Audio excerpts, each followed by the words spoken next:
virus.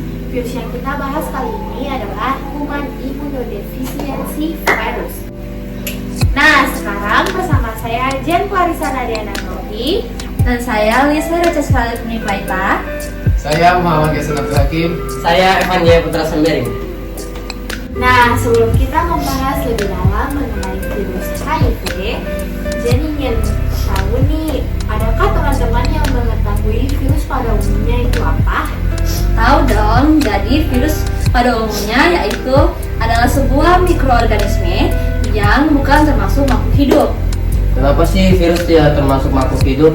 Jadi virus tidak termasuk makhluk hidup karena virus tidak mempunyai sel, dan juga virus itu tidak dapat berkembang biak, namun dapat memperbanyak diri dalam sel inang atau sel makhluk hidup. Wow, luar biasa sekali penjelasan untuk membuka wawasan kita. Oh, jadi gitu. Nah, Iya. Tapi Jen ingin tahu nih cara penularan yang paling umum dalam virus HIV itu seperti apa?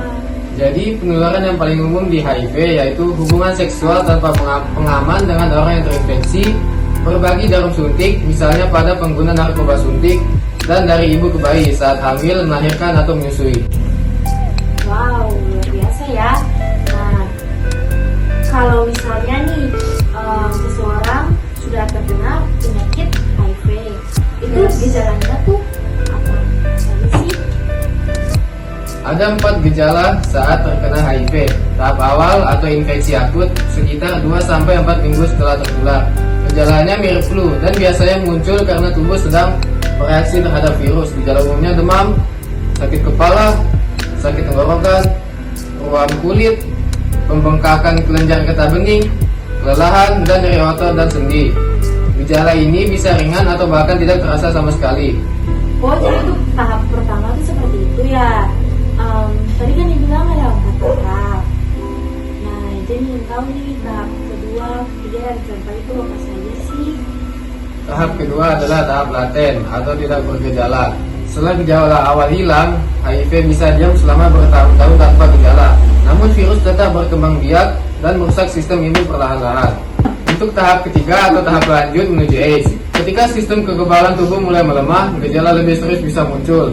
Gejala yang serius muncul yaitu berat badan turun drastis, demam berulang atau berkeringat di malam hari, diare kronis, kelelahan ekstrim, pembengkakan kelenjar getah bening terus-menerus, infeksi jamur mulut atau sariawan jamur, batuk atau sesak berkepanjangan, dan luka atau infeksi kulit yang sulit sembuh.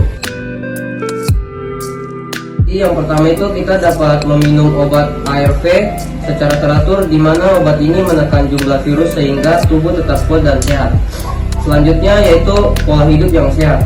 Kita harus makan yang bergizi, cukup tidur, olahraga ringan, dan hindari stres berlebih. Selanjutnya itu menghindari alkohol, narkoba, dan rokok, karena ini dapat melemahkan daya tahan tubuh. Apa saja sih? Oke, jadi di sini ada beberapa cara. Cara yang pertama yaitu gunakan kondom saat berhubungan seksual untuk mencegah penularan. Yang kedua, hindari berganti-ganti pasangan atau lakukan hubungan seksual yang aman. Yang ketiga yaitu tidak berbagi jarum suntik, termasuk jarum tato atau percing. Yang keempat, lakukan tes HIV secara rutin, terutama jika berisiko. Ibu hamil melakukan tes HIV dan minum ARV jika positif agar tidak menularkan ke bayi. Yang selanjutnya itu adalah gunakan alat medis yang steril saat perawatan atau pengobatan. Dan yang terakhir, tidak berbagi benda tajam pribadi seperti pisau cukur atau sikat gigi. Oke. Jadi itu adalah penjelasan dari kelompok kami tentang virus HIV. Semoga bermanfaat.